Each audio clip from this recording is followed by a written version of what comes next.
any political party, you will never destroy this institution. Banning schools, libraries, and university buildings means banning the future in simple terms. Fort Hare University management secured an interdict against protesting students who planned to disrupt the Centenary celebrations on Friday, the 20th of May. Students were determined to make their grievances heard even in the midst of heavy police presence. Students are not satisfied at all.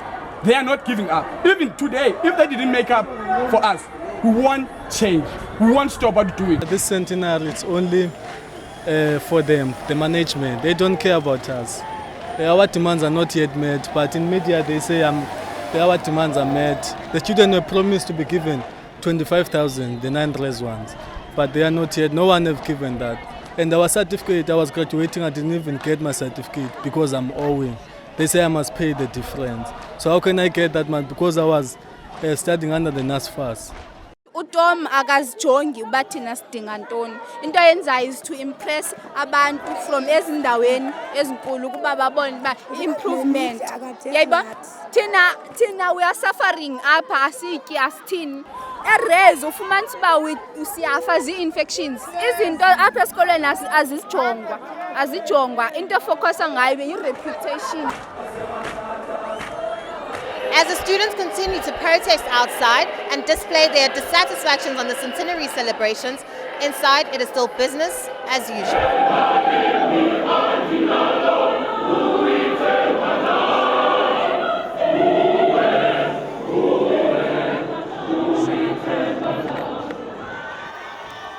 The university's alumni and some of the country's ministers expressed their concerns as well as their hopes for the future of Fort Hare.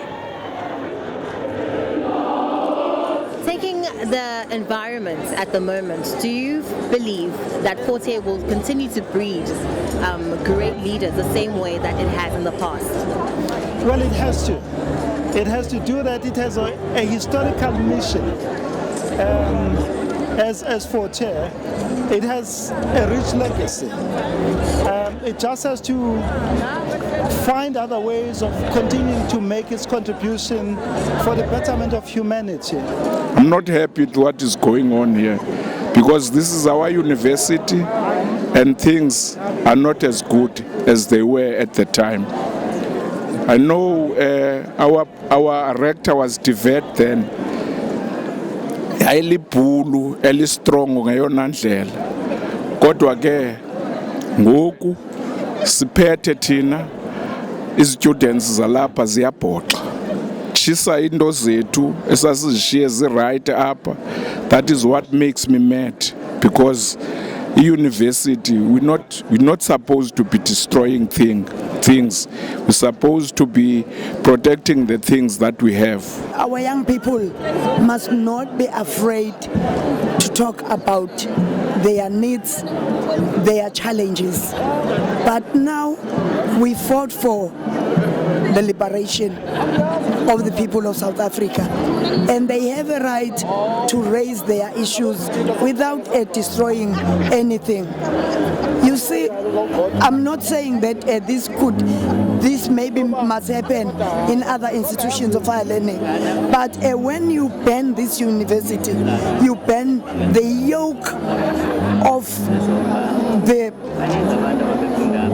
development of Africa. We in the 70s banned schools and the like. It is because we did not have representatives of our own.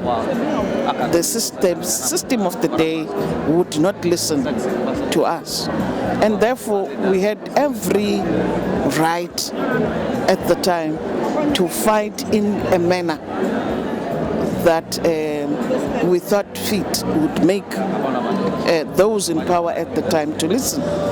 Now we have democratic institutions, we have representatives, we have fora, we sit in decision-making structures. So why don't we solve our issues in those structures? For me, there's no justifiable reason in this democracy to ban anything. we are not satisfied with the celebration of Centenary. We are not satisfied at all. We are serious about this situation. We can't live without food.